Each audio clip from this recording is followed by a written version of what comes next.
विद्यार्थियों, आज हम देखते जा रहे हैं रेडियो एक्टिव क्षय के तहत बीटा डीके। बीटा डीके हम जानते हैं कि आपके पास किसी भी रेडियो एक्टिव नाभिक से स्वतः कण उत्सर्जित होते हैं और इस प्रक्रिया में बीटा उत्सर्जन की जब हम बात करते हैं तो 3 प्रकार के कण उत्सर्जित हो सकते हैं। 3 प्रकार से ये प्रक्रिया संबद्ध होती है। एक में उत्सर्जित होते हैं इलेक्ट्रॉन, दूसरे में उत्सर्जित होते हैं पॉजिट्रॉन और तीसरी इसी की एक पैरेलल प्रक्रिया होती है जिसे हम कहते हैं कक्षीय इलेक्ट्रॉन प्रग्रहण यानी इलेक्ट्रॉन कैप्चर। तो 3 प्रकार की बीटा उत्सर्जन की प्रक्रिया है, बीटा माइनस, बीटा प्लस और कक्षीय इलेक्ट्रॉन प्रग्रहण। अब सामान्य रूप से जब हम इसका अध्ययन करते हैं तो बीटा माइनस उत्सर्जन में यानी इलेक्ट्रॉन उत्सर्जन में है परमाणु का क्रमांक 1 से बढ़ जाता है नाभिक के, यानी कि आपके पास तत्व बदल जाता है और द्रव्यमान संख्या वही रहती है। तो यहाँ पर आपके पास एक नाभिक था, एक परमाणु था जिसका परमाणु क्रमांक Z था और द्रव्यमान संख्या A थी, और चूंकि इसने बीटा उत्सर्जन किया है, इलेक्ट्रॉन का उत्सर्जन किया है, इसलिए ये एक दूसरे इसका परमाणु क्रमांक बदल जाता है, तो ये तत्व बदल जाता है, तो X से Y में बदल गया और परमाणु क्रमांक इसका Z से बढ़कर 1 से बढ़ जाता है, Z+1 हो जाता है और द्रव्यमान संख्या वही रहती है। अब यहाँ पर हम ये भी कह सकते हैं कि इस प्रक्रिया में चूंकि द्रव्यमान संख्या वही रही है और परमाणु क्रमांक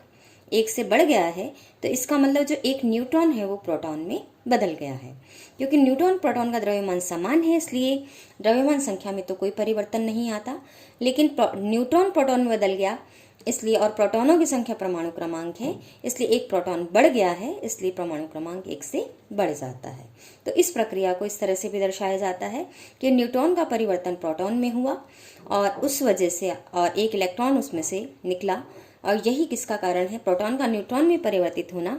बीटा माइनस उत्सर्जन का कारण है। अब दूसरा हम शायद देखते हैं वो है बीटा प्लस उत्सर्जन, यानी कि पॉजिट्रॉन इसमें निकलेगा। पॉजिट्रॉन का मतलब इलेक्ट्रॉन का जो प्रतिकण है वो निकलेगा, यानी इलेक्ट्रॉन पे आवेश अगर -1 है तो पॉजिट्रॉन पे आवेश +1 होगा, दोनों का द्रव्यमान समान है। अब यहाँ पर बीटा प्लस उत्सर्जन जब होता है, जब नाभिक में से पॉजिट्रॉन निकलता है तो परमाणु क्रमांक में 1 से कमी आ जाती है और द्रव्यमान संख्या वही रहती है। तो द्रव्यमान संख्या पुनः बदल रही है, तो हम ये मान सकते हैं कि आपके पास जो परमाणु है वो बदल रहा है, इसलिए XZA वाला जो नाभिक है वो Y में बदल जाता है, जिसका द्रव्यमान संख्या तो वही है लेकिन परमाणु क्रमांक 1 से कम हो गया है और पॉजिट्रॉन का उत्सर्जन हुआ है। तो इस प्रक्रिया में हम ये मान सकते हैं कि आपके पास एक प्रोटॉन न्यूट्रॉन में बदल जाता है और पॉजिट्रॉन का उत्सर्जन होता है। तो चूंकि प्रोटॉन न्यूट्रॉन में बदलता है इसलिए परमाणु क्रमांक में 1 से कमी आ जाती है, परंतु द्रव्यमान संख्या वही रहती है। तो हम इसे इस तरह से भी दर्शा सकते हैं कि प्रोटॉन न्यूट्रॉन में बदल गया और प्लस किसका उत्सर्जन हुआ, पॉजिट्रॉन का। अब तीसरी प्रक्रिया जो हम कहते हैं वो है कक्षीय इलेक्ट्रॉन प्रग्रहण की, और उस कक्षीय इलेक्ट्रॉन प्रग्रहण की प्रक्रिया में आपके पास क्या होता है कि आपके पास जो परमाणु क्रमांक है उसमें 1 की कमी आ जाती है, द्रव्यमान संख्या वही रहती है। तो हम ये कह सकते हैं कि लगभग पैरेलल प्रक्रिया है बीटा प्लस के जैसे, लेकिन फर्क क्या है कि इसमें इलेक्ट्रॉन का प्रग्रहण हो रहा है, इलेक्ट्रॉन को ग्रहण किया जा रहा है नाभिक के द्वारा बजाय पॉजिट्रॉन के उत्सर्जन के। ये बात अलग है कि इसमें द्रव्यमान संख्या वही रहती है और परमाणु क्रमांक में 1 से कमी आ जाती है। तो हम इसको इस तरह से दर्शा सकते हैं कि आपके पास एक नाभिक था X, जिसका जो परमाणु क्रमांक है वो Z है और द्रव्यमान संख्या A है। उसने एक इलेक्ट्रॉन को, कक्षीय इलेक्ट्रॉन को ग्रहण कर लिया है और उसकी वजह से आपके पास जो नाभिक है, जो कि परमाणु क्रमांक में कमी आ गई है, तो नाभिक बदल गया है, वो Y हो गया और द्रव्यमान संख्या वही है। तो हम इसको ये भी मान सकते हैं कि एक प्रोटॉन ने क्या किया, कक्षीय इलेक्ट्रॉन को ग्रहण कर लिया है और कक्षीय इलेक्ट्रॉन को ग्रहण करके ये न्यूट्रॉन में बदल गया है, बजाय इसके जैसे कि हमने बीटा प्लस डीके में देखा था कि जो पॉजिट्रॉन है वो न्यूट्रॉन में बदलता है और जो प्रोटॉन है वो न्यूट्रॉन में बदलता है और पॉजिट्रॉन का उत्सर्जन करता है। यहाँ पॉजिट्रॉन के उत्सर्जन की बजाय यहाँ इलेक्ट्रॉन को प्रग्रहित किया जा रहा है, उसका कैप्चर किया जा रहा है नाभिक के द्वारा। और ये इलेक्ट्रॉन कहाँ से आ रहा है, ये कक्षा में से लिया गया है। जो नाभिक के चारों ओर कक्षाएं हैं, हमने देखा है कि परमाणु में नाभिक के चारों ओर इलेक्ट्रॉन कक्षाओं में चक्कर लगा रहे हैं, तो उनमें से किसी एक इलेक्ट्रॉन का किसी विशेष अवस्था में जो नाभिक है उसका प्रग्रहण कर लेता है, और प्रग्रहण कर लेता है तो उस स्थिति में प्रोटॉन इस इलेक्ट्रॉन को ग्रहण करके न्यूट्रॉन में बदल जाता है। अब यहाँ पर ये बात हमें ध्यान रखनी है कि नाभिक द्वारा कक्षीय इलेक्ट्रॉन का प्रग्रहण तब होता है जब n/z का मान 1 से कम हो, या फिर हम ये कह सकते हैं जो न्यूट्रॉनों की संख्या है वो प्रोटॉनों की संख्या से जब कम होती है तब आपके पास प्रोटॉन न्यूट्रॉन में कक्षीय इलेक्ट्रॉन को ग्रहण करके बदल जाता है। अब इस बीटा क्षय के गुणधर्म क्या हैं, प्रॉपर्टीज हमें क्या देखने को मिली है प्रैक्टिकली, कि बीटा कणों का वेग बहुत अधिक होता है, 0.3 प्रकाश के वेग के 0.3 टाइम्स से लेकर 0.9 प्रकाश के वेग के बराबर है। यहाँ c प्रकाश का वेग है, परंतु इनकी गतिज ऊर्जा कम होती है। क्यों कम होती है? क्योंकि इनका द्रव्यमान लगभग नगण्य होता है, बहुत कम होता है इनका द्रव्यमान, इसलिए इनकी गतिज ऊर्जा कम, वेग अधिक होते हुए भी इनकी गतिज ऊर्जा कम होती है। अब यहाँ पर इनकी आयनन क्षमता है, इनमें आयनन क्षमता है, लेकिन अल्फा कणों से इनकी आयनन क्षमता कम होती है। बीटा कणों की भेदन क्षमता अल्फा कणों से अधिक है और इनको रोकने के लिए 5 मिलीमीटर मोटी एल्यूमिनियम की पन्नी की आवश्यकता होती है, ऐसा प्रैक्टिकली पाया गया है। और फोटोग्राफी प्लेट को अल्फा कणों की तुलना में ये अधिक प्रभावित करती हैं और ZnS जिंक सल्फाइड जैसे जो पदार्थ हैं उन पर ये प्रतिदीप्ति उत्पन्न करती हैं। और ऐसा पाया गया है कि बीटा क्षय का जो स्पेक्ट्रम पाया गया है वो सतत होता है, यानी हर एक प्रकार की इनकी 0 से लेकर एक अधिकतम मान तक की जितनी भी ऊर्जाएं हैं वो सतत रूप से इसके लिए संभव है। अब यहाँ पर ये बीटा स्पेक्ट्रम हम डिस्कशन कर रहे हैं, तो ये एक बीटा स्पेक्ट्रम दिखाया गया है सीजियम-137 के लिए। तो यहाँ हम पाते हैं कि जैसे जैसे आपके पास ऊर्जा बढ़ती है, यहाँ गणनदर हम दिखा रहे हैं, यहाँ स्पेक्ट्रम मापन के लिए ऊर्जा का मापन मैग्नेटिक फील्ड की फॉर्म में है। तो यहाँ पर आपके पास हम पाते हैं कि जैसे जैसे हम ऊर्जा बढ़ाते हैं कण की, वैसे वैसे जो आपके पास जैसे जैसे हम ऊर्जा बढ़ा रहे हैं वैसे वैसे उत्सर्जित कणों की, बीटा कणों की संख्या बढ़ रही है। एक ऊर्जा मान पर ये अधिकतम हो जाती है, फिर पुनः घटती है और एक बिंदु पर ये लगभग 0 सी हो जाती है और इसे हम एंड पॉइंट एनर्जी कहते हैं। और यहाँ अगर आप देखें तो यहाँ मुझे दो और रेखाएं संगत दिख रही हैं। किसके संगत? जिसको एक को मैंने K लिखा है, एक को मैंने L लिखा है। तो यहाँ पर एक बार फिर से हम इसकी विशेषताओं को देखें तो क्या मिलता है कि ऊर्जा स्पेक्ट्रम बीटा के लिए सतत होता है। दूसरा, एक विशिष्ट ऊर्जा मान के लिए अधिकतम संख्या में बीटा कण उत्सर्जित होते हैं, जैसा कि यहाँ मुझे दिख रहा है। और यह इस बात पर निर्भर करेगा कि बीटा उत्सर्जक जो नाभिक है मेरे पास उसकी नेचर क्या है और इसकी स्थिति मुझे कहाँ मिलेगी, ये भी उसी बात पर डिपेंड करेगा। और प्रत्येक स्पेक्ट्रम में मुझे एक एंड पॉइंट एनर्जी मिलती है जहाँ पर आपके पास गणन दर लगभग 0 हो जाती है। और ये हर एक स्पेक्ट्रम का अंतिम ऊर्जा बिंदु भी बीटा उत्सर्जक नाभिक की प्रकृति पर ही निर्भर करता है। अब यहाँ पर आपके पास ये हमने देखा है कि यद्यपि आपके पास कम ऊर्जाओं पर कण की स्थिति और संवेग की अनिश्चितता के कारण हम इन वक्रों का पूर्ण आकार सही रूप से ज्ञात नहीं कर सकते। हालांकि हम ये बता रहे हैं कि आपके पास जैसे जैसे ऊर्जा बढ़ती है, बीटा उत्सर्जित कणों की संख्या बढ़ती है, एक मैक्सिमम मान को प्राप्त करती है। हर एक के लिए, स्पेक्ट्रम के लिए मुझे एक एंड पॉइंट एनर्जी भी मिलती है, लेकिन फिर भी हमको इस वक्र का पूर्णतः आकार सही क्या होगा ये निश्चितता से ज्ञात नहीं कर सकते हम। अब यहाँ पर आपके पास जैसा कि हमने देखा कि K और L के संगत भी कुछ अन्य तीव्र रेखाएं मुझे दिख रही हैं, तो ऐसा क्यों है इसको अगर मैं देखूं तो, और हालांकि ये रेखाएं मुझे सभी नाभिकों में देखने को नहीं मिलती हैं, जो जिनमें बीटा क्षय होता है उन सभी नाभिकों में ये K और L के संगत रेखाएं नहीं दिखती हैं, कुछ ही क्षय में दिखती हैं, जैसे कि यहाँ मुझे सीजियम के लिए दिख रही हैं। अब ये रेखाएं सीजियम के बेरियम-137 रूपांतरण के संगत हैं। अब ऐसा क्यों होता है कि जब आपके पास जो पेरेंट न्यूक्लियाई है, पितृ नाभिक है, वो उसमें और पुत्री नाभिक यानी जो प्रोडक्ट न्यूक्लियाई बन रहा है, प्रोडक्ट न्यूक्लियाई और जो न्यूक्लियाई बीटा उत्सर्जन कर रहा है पेरेंट न्यूक्लियाई, उन दोनों के विराम द्रव्यमानों का जो ऊर्जा का अंतर है वो बीटा उत्पाद की अधिकतम ऊर्जा, गति ऊर्जा होती है।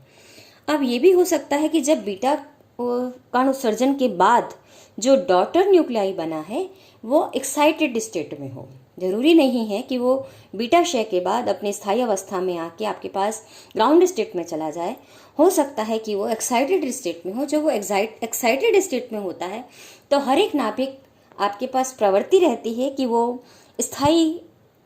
अस्तित्व को प्राप्त करना चाहता है, स्थायी अवस्था में आना चाहता है। इसलिए स्थायी अवस्था में आने के लिए वो एक्साइटेड जो न्यूक्लियाई है, डॉटर न्यूक्लियाई है, वो गामा किरणों का उत्सर्जन करता है। और ये जो गामा किरण निकलते हैं ये परमाणु के चारों ओर जो नाभिक कक्षाओं में चक्कर लगा रहे हैं, इलेक्ट्रॉन जो नाभिक के चारों ओर चक्कर लगा रहे हैं, ये नाभिक है, इसके चारों ओर जो इलेक्ट्रॉन चक्कर लगा रहे हैं के शेल में, एल शेल में, एम शेल में, ये इन इलेक्ट्रॉनों के द्वारा ये जो गामा किरण है वो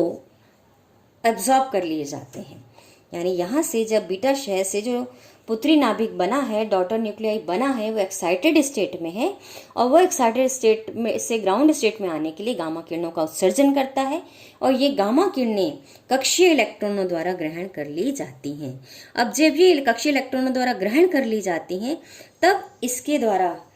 इसके द्वारा क्या होते हैं, द्वितीयक इलेक्ट्रॉन उत्सर्जित हो जाते हैं, क्योंकि इन ऊर्जा को ग्रहण करके गामा किरणों की बीटा इलेक्ट्रॉन इन शेल्स में जो इलेक्ट्रॉन चक्कर लगा रहे हैं वो बाहर आ जाते हैं। तो ये इलेक्ट्रॉन चूंकि क्षय बाहर आ रहा है तो ये भी एक तरह से बीटा क्षय हुआ है,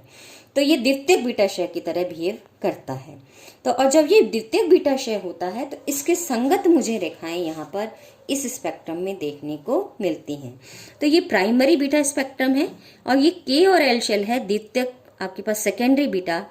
उत्सर्जन के सापेक्ष लाइनें हैं। अब के और एल क्यों? अगर के शेल से इलेक्ट्रॉन उत्सर्जित हुआ है, यानी गामा किरण जो जिस इलेक्ट्रॉन ने ग्रहण की है वो के शेल में अगर चक्कर लगा रहा था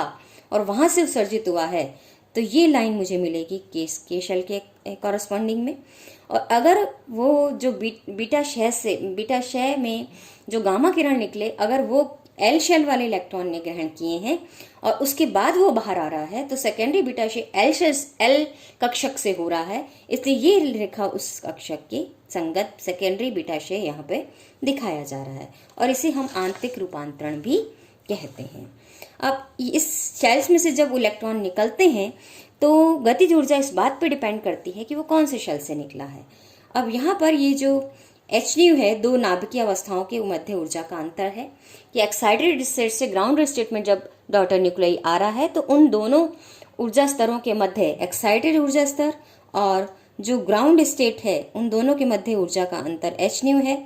तब जो के शेल से इलेक्ट्रॉन निकलेगा उसने जो ऊर्जा यानी कि इसके संगत जो गामा किरण निकली उसकी ऊर्जा एच न्यू है। अब यहाँ पर इस ऊर्जा को के शेल वाले इलेक्ट्रॉन ने ग्रहण किया तो उसकी जो काइनेटिक एनर्जी होगी वो होगी इन दोनों के अंतर के बराबर, एच न्यू माइनस ई के बराबर। अगर के शेल में से इलेक्ट्रॉन निकल रहा है तो उसकी गतिज ऊर्जा हो जाएगी H nu minus E L के बराबर। अगर एम शेल से निकल रहा है तो H nu minus E M के बराबर। तो यहाँ पर मुझे एक बात समझ में आती है कि आपके पास अगर इलेक्ट्रॉन को कक्षा में से निकलना है तो मिनिमम एनर्जी जो गामा रे की होनी चाहिए, यानी एच न्यू गामा कण की जो एनर्जी होनी चाहिए वो लगभग ई के या जिस शेल में से वो बाहर आ रहा है ई के, ई एल या ई एम उसके बराबर न्यूनतम होना आवश्यक है और अधिक ऊर्जा है तो वो उसकी गतिज ऊर्जा के रूप में बदल जाती है। तो ये था आपके पास किस प्रकार से बीटा क्षय मुझे देखने को मिलता है। अब एक और यहाँ पर एक और उदाहरण के लिए हमने यहाँ रेडियम ई का इस बीटा क्षय स्पेक्ट्रम पुनः यहाँ दिखाया है कि यहाँ पर ये अधिकतम से पुनः घटकर एंड पॉइंट एनर्जी को प्राप्त करता है। तो ये वही प्रॉपर्टीज़ हैं जो कि हम पहले बीटा क्षय स्पेक्ट्रम की देख चुके हैं कि ये सतत है। एक आपके पास किसी गति ऊर्जा पर मान बीटा कणों की संख्या का अधिकतम है और एंड पॉइंट एनर्जी पर आते आते एक ऊर्जा मान पर ही लगभग कणों की संख्या 0 हो जाती है। ये एंड पॉइंट एनर्जी है। अब हम देखते हैं काइनेमेटिक्स क्या है इसकी, यानी बीटा डीके मुझे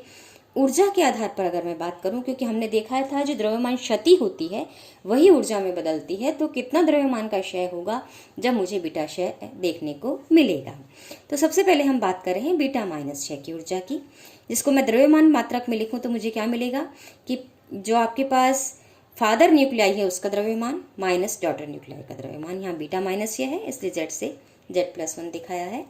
अब ऊर्जा मात्रक में अगर मैं दिखाऊंगी इस ऊर्जा को तो क्या लिखूंगी, अगर जो फादर न्यूक्लियाई है उसका द्रव्यमान MaZ है और डॉटर न्यूक्लियाई का जो द्रव्यमान है वो MaZ+1 है, तो MaZ minus MaZ+1 minus Me। क्यों? क्योंकि आपके पास बीटा क्षय में जो डॉटर न्यूक्लियाई है उसके साथ साथ बीटा क्षय भी यानी एक इलेक्ट्रॉन भी निकलता है, इसलिए ये माइनस Me भी यहाँ हमने दिखाया है। हाँ, यद्यपि ये हो सकता है कि Me का द्रव्यमान हम इसकी तुलना में नगण्य मान लें। तो यहाँ पर आपके पास जो मुझे परमाणु द्रव्यमान अगर मैं लूँ, ये तो सिर्फ मैंने नाभ के द्रव्यमानों के क्रम में बात की, अगर मैं परमाणु द्रव्यमान लूँ तो आपके पास जो पितृ नाभिक है उसमें जेड प्रोटॉन्स होंगे, इसलिए उसका द्रव्यमान क्या हो जाएगा, इसके पितृ नाभिक की अगर हम बात करें तो नाभिक का द्रव्यमान हम लेंगे MaZ माइनस ZMe, यानी क्रिया में भाग लेने वालों का द्रव्यमान है कणों का। अब ये क्रिया से उत्सर्जित होने वाले कणों का द्रव्यमान क्या हो जाएगा, क्योंकि Z+1 में Z+1 इलेक्ट्रॉन है तो ये द्रव्यमान लिया जाएगा MaZ+1 माइनस MZ+1Me, क्योंकि उसमें Z+1 इलेक्ट्रॉन है और एक बीटा कण उत्सर्जित हो रहा है, इसलिए माइनस Me हो जाएगा। तो यहाँ से अगर मैं इसको सॉल्व करती हूँ तो मुझे मिल जाएगा MaZ माइनस MaZ+1 C²। अब यहाँ पर इसका मतलब बीटा क्षय हो रहा है तो कुछ ना कुछ ऊर्जा निकल रही है, और ऊर्जा तभी निकल सकती है जब इन दोनों द्रव्यमानों का अंतर कुछ ना कुछ मुझे मिले। और अगर ये धनात्मक है तो निश्चित है कि आपके पास MaZ का मान, यानी जो फादर न्यूक्लियाई है उसका द्रव्यमान डॉटर न्यूक्लियाई से अधिक होना चाहिए, या फिर विपरीत दिशा में मैं कहूँ तो डॉटर न्यूक्लियाई का द्रव्यमान पेरेंट न्यूक्लियाई के द्रव्यमान से कम होना चाहिए, तो ही बीटा माइनस क्षय मुझे देखने को मिलेगा। अब हम बात करते हैं बीटा प्लस क्षय में निकलने वाली ऊर्जा की, और यहाँ एक एग्जाम्पल हमने बीटा माइनस क्षय का लिया हुआ है कि सोडियम बदलता है मैग्नीशियम में और एक बीटा कण निकलता है, और साथ में हम जो कि बाद में देखेंगे एक न्यूटोनियन परिकल्पना से कि एंटी न्यूटोनियन भी निकलता है। तो यहाँ पर सोडियम का द्रव्यमान मेरे पास 23.99 है यानी पेरेंट का, और डॉटर न्यूक्लियाई का द्रव्यमान है 23.985, और चूंकि ये बीटा क्षय कर रहा है तो मुझे यहाँ साफ दिख रहा है कि आपके पास जो डॉटर न्यूक्लियाई है उसका द्रव्यमान पेरेंट न्यूक्लियाई से कम है, तो यहाँ बीटा माइनस डीके की जो कंडीशन है वो सेटिस्फाई हो रही है। अब बीटा प्लस डीके की हम बात करें तो बीटा प्लस डीके में आपके पास फर्क इतना सा है कि पेरेंट न्यूक्लियाई का तो वही का वही हम परमाणु का द्रव्यमान लेंगे, और जो डॉटर परमाणु है, डॉटर एटम है, उसके लिए जेड की बजाय Z-1 हो जाएगा। वही आपके पास बीटा क्षय हो रहा है, बीटा प्लस क्षय हो रहा है तो पुनः पॉजिट्रॉन निकल रहा है जिसका द्रव्यमान वही होता है जो कि इलेक्ट्रॉन का होता है, इसलिए ये माइनस Me ही दर्शाया जाएगा। लेकिन अब यहाँ पर चूंकि माइनस साइन है तो मेरे पास नेट मान हो जाता है MaZ minus MaZ-1 minus 2Me।